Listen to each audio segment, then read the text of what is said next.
ಅನುಭವ ಮಂಟಪ, A place of experience. ಯಾವ ಎಕ್ಸ್ಪೀರಿಯನ್ಸು? ಮಿಸ್ಟಿಕಲ್ ಎಕ್ಸ್ಪೀರಿಯನ್ಸ್, ಅನುಭವದ ಅನುಭವ. ಅನುಭವ ಮಂಟಪ ಎಂಬುದಾಗಿ ಹೇಳಿದರೆ ಎ ಪ್ಲೇಸ್ ಆಫ್ ಎಕ್ಸ್ಪೀರಿಯನ್ಸ್. ಮಂಟಪ, A shelter. A shelter, a place of experience is called as ಅನುಭವ ಮಂಟಪ. ಇಲ್ಲಿ ಮಿಸ್ಟಿಕಲ್ ಎಕ್ಸ್ಪೀರಿಯನ್ಸ್, ಅನುಭವದ ಅನುಭವವನ್ನು, ನಿತ್ಯ ಶಿವಾನುಭಾವವನ್ನು ಅಲ್ಲಮಪ್ರಭುದೇವರು ಹೇಳ್ತಾ ಇದ್ರು ಶಿವಾನುಭವ ಗೋಷ್ಠಿಯಲ್ಲಿ. ಎಲ್ಲಿ? ನಾಡಿನಾದ್ಯಂತ, ಕರ್ನಾಟಕ, ಮಹಾರಾಷ್ಟ್ರ, ತಮಿಳುನಾಡು, ಹೀಗೆ ಹಿಮಾಲಯ ಎಲ್ಲೆಲ್ಲಿ ಹೋಗ್ತಿದ್ರು ಅಲ್ಲೆಲ್ಲ ತಮ್ಮ ಶಿವಾನುಭಾವಗಳನ್ನು ಅಲ್ಲಮಪ್ರಭುದೇವರು ಹೇಳ್ತಾ ಇದ್ರು. ಇದೇ ರೀತಿಯಾಗಿ ಶಿವಾನುಭವವನ್ನು ಯಾರು ಹೇಳ್ತಾ ಇದ್ರು?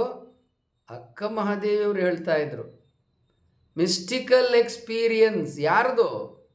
ಒಂದು ಅಲ್ಲಮಪ್ರಭುದೇವ್ರದು, ಇನ್ನೊಂದು ಅಕ್ಕ ಮಹಾದೇವಿಯವರದು. ಅಲ್ಲಮಪ್ರಭುದೇವರು ವೈರಾಗ್ಯ ಬಂದು ತಪಸ್ ಮಾಡ್ತಾ ಇದ್ದಂಥವ್ರು. ಅಲ್ಲಮಪ್ರಭುದೇವರು ಮಹಾರಾಜರಾಗಿ ರಾಜ್ಯಭಾರ ಮಾಡ್ತಾ ಇದ್ರು ಬಳ್ಳಿಗಾವೆಯಲ್ಲಿ. ಕಲ್ಯಾಣದ ಚಕ್ರವರ್ತಿ 6ನೇ ವಿಕ್ರಮಾದಿತ್ಯನ ಅರಸೊತ್ತಿಗೆಯನ್ನು ವಿರೋಧಿಸಿ ದ್ವಾರ ಸಮುದ್ರದ ರಾಜ ಬಿಟ್ಟಿದೇವ ತಿರುಗಿ ಬಿದ್ದಂಥ ಕಾಲದಲ್ಲಿ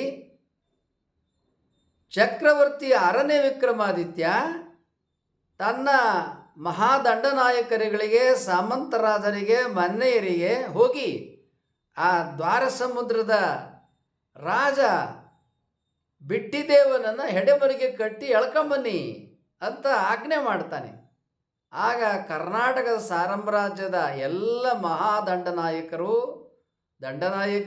ರಾಜರು, ಮಹಾರಾಜರು, ಮನ್ನೆಯರು, ಪಾಳೆಗಾರರು ಇವರೆಲ್ಲರೂ ಕೂಡ ಇಮ್ಮಡಿ ಆಚುಗೆಯ ನೇತೃತ್ವದಲ್ಲಿ ಬಿಟ್ಟಿದೇವನ ಮೇಲೆ ದ್ವಾರ ಸಮುದ್ರಕ್ಕೆ ದಂಡೆತ್ತಿ ಹೋಗ್ತಾರೆ.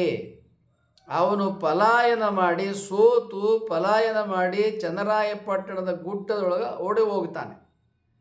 ಇಡೀ ಸಾಮ್ರಾಜ್ಯವನ್ನು ವಶಪಡಿಸಿಕೊಂಡು ಎಲ್ಲವನ್ನು 6ನೇ ವಿಕ್ರಮಾದಿತ್ಯನಿಗೆ ಕೊಡ್ತಾರೆ. ಆ ಸೇನೆ ಯುದ್ಧದಲ್ಲಿ ಯುದ್ಧ ಮಾಡಲಿಕ್ಕೆ ಹೋದಂಥವನು ಯುವಕನಾದಂಥ 22 ವರ್ಷದ ಅಲ್ಲಮಪ್ರಭುದೇವ ಕೂಡ ಒಬ್ಬ. ಬಳ್ಳಿಗಾವೆಯ ಅಲ್ಲಮಪ್ರಭುದೇವರು ಕೂಡ ಒಬ್ಬರು. ದಂಡೆತ್ತಿ ಹೋದ ಸೈನ್ಯದಲ್ಲಿ ಬಳ್ಳಿಗಾವೆಯ ರಾಜನಾಗಿದ್ದ ಅಲ್ಲಮಪ್ರಭುದೇವರು ಒಬ್ಬರು. ಯುದ್ಧದಲ್ಲಿ ಗೆದ್ದು ತಮ್ಮ ರಾಜ್ಯಕ್ಕೆ ಎಲ್ಲರೂ ಮರಳುತ್ತಾರೆ. ಮಹಾದಂಡನಾಯಕ 6ನೇ ಚಕ್ರವರ್ತಿಗೆ ವಿಕ್ರಮಾದಿತ್ಯನಿಗೆ ಸುದ್ದಿಯನ್ನು ಕೊಡ್ತಾನೆ. ಅಲ್ಲಮಪ್ರಭುದೇವರು ಬಳ್ಳಿಗಾವೆ ತನ್ನ ಸಾಮ್ರಾಜ್ಯಕ್ಕೆ ಹಿಂದಿರುಗಿದ ಕಾಲಕ್ಕೆ ಅವರು ಆಗ್ತಾನೆ ಲಗ್ನವಾಗಿ 6-7 ತಿಂಗಳಾಗಿತ್ತು. ಯುದ್ಧಕ್ಕೆ ಹೋದರು. ಆ ಕಾಲದಲ್ಲಿ ಮಡದಿ ಮಾಯಾದೇವಿ ಕಾಲುವಾಗ್ತಾಳೆ. ಅಲ್ಲಮಪ್ರಭುದೇವರ ಧರ್ಮಪತ್ನಿ ಮಾಯಾದೇವಿ ಕಾಲುವಾಗ್ತಾಳೆ. ಯುದ್ಧ ಕಾಲವಾದದ್ದರಿಂದ ಸುದ್ದಿಯನ್ನು ಕೊಡಲಿಕ್ಕೆ ಆಗಲಿಲ್ಲ, ಸಮಾಧಿ ಮಾಡಿದರು. ರಾಜ್ಯಕ್ಕೆ ಮರಳಿದ ಕಾಲಕ್ಕೆ ತನ್ನ ಪ್ರೀತಿಯ ಮಡದಿ ಮಾಯಾದೇವಿ ಕಾಲವಾಗಿದ್ದು ಅಲ್ಲಮಪ್ರಭುದೇವರಿಗೆ ತಿಳಿತದೆ. ಅವರು ಬಹಳ ಪ್ರೀತಿ ಮಾಡ್ತಾ ಇದ್ದರಿಂದ ಬಳ್ಳಿಗಾವೆಯ ಕೇದಾರೇಶ್ವರ ದೇವಾಲಯದ ಗುರುಕುಲದಲ್ಲಿ ಇಬ್ಬರೂ ಕೂಡ ವಿದ್ಯಾಭ್ಯಾಸ ಮಾಡಿದ್ರು ಬಾಲ್ಯಕಾಲದಿಂದಲೂ. ಅವಳು ಕೂಡ ಒಬ್ಬ ರಾಜನ ದಂಡನಾಯಕನ ಮಗಳೇ ಆಗಿದ್ಲು. ಇವರು ಮಹಾರಾಜನ ಮಗಳಾಗಿದ್ದರು. ಅವಳು ಸಮಾಧಿಯಾಗಿದ್ದಾಳೆ ಕಾಲವಾಗಿ. ಆ ಸಮಾಧಿಗೆ ಹೋದರು. ಅಲ್ಲಿ ಕೆಲವು ಕಾಲ ಕಣ್ಣೀರು ಹಾಕಿದರು. ವೈರಾಗ್ಯ ಬಂದು ಅವರು ತಪೋಜೀವನಕ್ಕೆ ನಡೆದರು. ಜೋಗ ಜಲಪಾತದೊಳಗೆ ಅವರು ಸುಮಾರು 10 ವರ್ಷಗಳ ಕಾಲ ತಪಸ್ಸನ್ನು ನಡೆಸಿದರು. ಇದು ಅವರು ವೈರಾಗ್ಯ ಜೀವನಕ್ಕೆ ಬಂದಂಥ ಕಥಾನಕ. ಇಂತಹ ಅಲ್ಲಮಪ್ರಭುದೇವರು ತಪಸ್ಸಿನ ಕಾಲಕ್ಕೆ ಎಲ್ಲೆಲ್ಲಿ ಜ್ಞಾನವನ್ನು ಪಡ್ಕೊಂಡಿದ್ದರೋ ಅಲ್ಲೆಲ್ಲ ತಮ್ಮ ಶಿವಾನುಭಾವವನ್ನು ಹೇಳ್ತಾ ಇದ್ರು. ಅವ್ರು ಹೇಳ್ತಾ ಇದ್ದಂಥ ಶಿವಾನುಭಾವವೇ ಅನುಭವ ಮಂಟಪ. ಇದೇ ರೀತಿಯಾಗಿ ಅಕ್ಕ ಮಹಾದೇವಿಯವರು ಎಲ್ಲೆಲ್ಲಿ ಶಿವಾನುಭವ ಹೇಳ್ತಾ ಇದ್ರು ಅದೇ ಅನುಭವ ಮಂಟಪ. ಅಂದ್ರೇನು? ಮಿಸ್ಟಿಕಲ್ ಎಕ್ಸ್ಪೀರಿಯನ್ಸ್, ಪರಮಾತ್ಮನನ್ನು ಸಾಕ್ಷಾತ್ಕಾರ ಮಾಡಿಕೊಳ್ಳಲಿಕ್ಕೆ ಹೊರಟಂಥ ದಾರಿ ಪಥದ ಅನುಭವವನ್ನು ಅಕ್ಕ ಮಹಾದೇವರು ಹೇಳ್ಕೊಳ್ತಾ ಇದ್ರು, ಅಲ್ಲಮಪ್ರಭುದೇವರು ಹೇಳ್ಕೊಳ್ತಾ ಇದ್ರು. ಇದು ಜನಸಾಮಾನ್ಯರಿಗೆ ಹೀಗೆ ಬೀದಿಗೆ ಬಂದು ಹೇಳ್ಕೊಂಡಂಥ ಮಹಾತ್ಮರು ಅದುವರೆಗೆ ಯಾರೂ ಇರಲಿಲ್ಲ. ಅದುವರೆಗೆ ವಿದ್ಯೆ, ಆಧ್ಯಾತ್ಮ ಇವೆಲ್ಲ ರಾಜ ಮಹಾರಾಜರಿಗೆ, ಉತ್ತಮರಿಗೆ ಮಾತ್ರ ಇತ್ತು. ಆದರೆ ಅಕ್ಕ ಮಹಾದೇವಿಯವರು, ಅಲ್ಲಮಪ್ರಭುದೇವರು ತಮ್ಮ ಅನುಭವವನ್ನು, ತಮ್ಮ ಆಧ್ಯಾತ್ಮ ತಪಸ್ಸನ್ನು ಬೀದಿಯಲ್ಲಿ ಜನಸಾಮಾನ್ಯರಿಗೆ ವಿವರಿಸಿದರು. ಜನಸಾಮಾನ್ಯರಿಗೆ ಇದು ಹೊಸ್ತು. ಅದನ್ನು ಎಲ್ಲರೂ, ಎಲ್ಲ ಊರುಗಳಲ್ಲಿ, ಎಲ್ಲ ನಗರಗಳಲ್ಲಿ, ಪ್ರತಿಯೊಂದು ಸಮಾಜದವರು ಅದನ್ನು ಸ್ವೀಕಾರ ಮಾಡಿದರು. ಹೀಗೆ ಎಲ್ಲೆಲ್ಲಿ ಜನಸಾಮಾನ್ಯರಿಗಾಗಿ ತಮ್ಮ ಅನುಭವವನ್ನು ಹೇಳ್ತಾ ಇದ್ರೋ ಅದೇ ಅನುಭವ ಮಂಟಪ. ಅನುಭವ ಮಂಟಪದೊಳಗೆ ಅಲ್ಲಮಪ್ರಭುದೇವರು, ಅಕ್ಕಮಹಾದೇವಿಯವರ ಸಂವಾದವನ್ನು ಯಾಕಪ್ಪ ತಂದಾರೆ ಅಂದರೆ, ಅಲ್ಲೆಲ್ಲ ಅಲ್ಲಮಪ್ರಭುದೇವರ ಅನುಭವ ಹೇಳ್ತಾ ಇದ್ರು, ಅದಕ್ಕೆ ಅನುಭವ ಮಂಟಪ. ಎಲ್ಲ ಊರುಗಳಲ್ಲಿ ಅಕ್ಕಮಹಾದೇವಿಯವರು ಅವರೇ ಪ್ರತ್ಯೇಕವಾಗಿ ಅನುಭವವನ್ನು ಹೇಳ್ತಾ ಇದ್ರು, ಅದೇ ಅನುಭವ ಮಂಟಪ. ಹೀಗೆ ಅವರು ಗುರುಗಳಾಗಿದ್ದರು, ಅವರು ತಪಸ್ವಿಗಳಾಗಿದ್ದರು, ಅವರಲ್ಲಿ ಆಧ್ಯಾತ್ಮದ ಸಂಪತ್ತಿತ್ತು, ಅದನ್ನು ಹೇಳ್ತಾ ಇದ್ರು. ಉಳಿದವರಲ್ಲಿ ಎಂಥ ಆಧ್ಯಾತ್ಮದ ಸಂಪತ್ತು ಇರಲಿಲ್ಲ, ಅವರೆಲ್ಲ ಲೌಕಿಕದಲ್ಲಿದ್ದರು. ಅವರೆಲ್ಲರೂ ಅಲ್ಲಮಪ್ರಭುದೇವರ, ಅಕ್ಕ ಮಹಾದೇವರ ಅನುಭವದಿಂದ ಪ್ರಭಾವಿತರಾಗಿ ಅವರು ಈ ಜೀವನಕ್ಕೆ ಬಂದರು.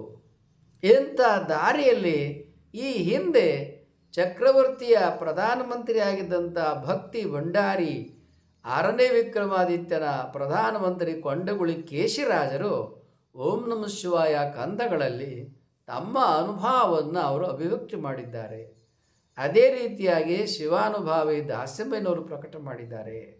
ಹೀಗಾಗಿ ಆ ಓಂ ನಮಃ ಶಿವಾಯ ಕಂದಗಳನ್ನು ಬರೆದಂಥ ಪ್ರಧಾನಮಂತ್ರಿ ಕೊಂಡಗುಳಿ ಭಕ್ತಿ ಭಂಡಾರಿ ಕೇಶಿರಾಜರು ತಮ್ಮ ಪ್ರತಿಯೊಂದು ಕಂದವನ್ನು ಓಂ ನಮಃ ಶಿವಾಯ ಎಂಬ ಮಂತ್ರದಲ್ಲಿ ಮುಕ್ತಾಯ ಮಾಡ್ತಾರೆ. ಅದೇ ಮುಂದೆ ಎಲ್ಲ ಶರಣರಲ್ಲಿ ತಮ್ಮ ತಮ್ಮ ಇಷ್ಟ ದೈವದ ಅಂಕಿತವನ್ನು ಅಲ್ಲಿ ಇಟ್ಕೊಳ್ಳೋಕ್ಕೆ ಕಾರಣವಾಯಿತು. ಅಲ್ಲಮಪ್ರಭುದೇವರು ಗುಹೇಶ್ವರ, ಅಕ್ಕ ಮಹಾದೇವರು ಚನ್ನಮಲ್ಲಿಕಾರ್ಜುನ, ದಾಸಿಮಯ್ಯ, ರಾಮನಾಥ, ಹೀಗೆ ಇವರೆಲ್ಲರೂ ಕೂಡ ತಮ್ಮ ತಮ್ಮ ಆರಾಧ್ಯ ದೈವವನ್ನು ಇಟ್ಕೊಂಡ್ರು. ಹೀಗೆ ಅನುಭವ ಮಂಟಪ ಅಂತ ಹೇಳಿದರೆ ಎ ಪ್ಲೇಸ್ ಆಫ್ ಎಕ್ಸ್ಪೀರಿಯನ್ಸ್,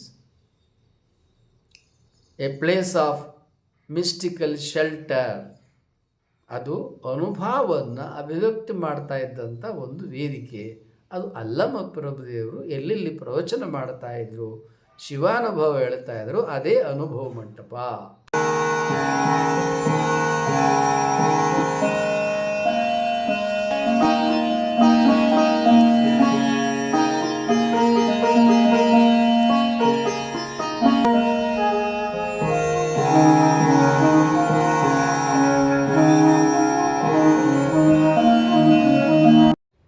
ನೀವು ನಮಗೆ ಮೌಲಿಕವಾದ ಸಬ್ಸ್ಕ್ರೈಬರ್, ವ್ಯಾಲ್ಯುಬಲ್ ಸಬ್ಸ್ಕ್ರೈಬರ್.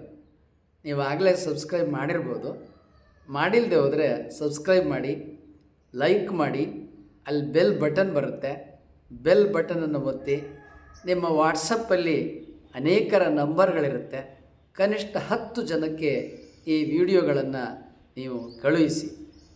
ಹಲ್ಲು ನೋವು, ಹುಳುಕು ಹಲ್ಲು, ಹಲ್ಲು ಒಸಡಿನಲ್ಲಿ ರಕ್ತಸ್ರಾವ ಗುಣವಾಗಲು ಶಿವ ದಂತಕಾಂತಿಯನ್ನು ಉಪಯೋಗಿಸಿರಿ.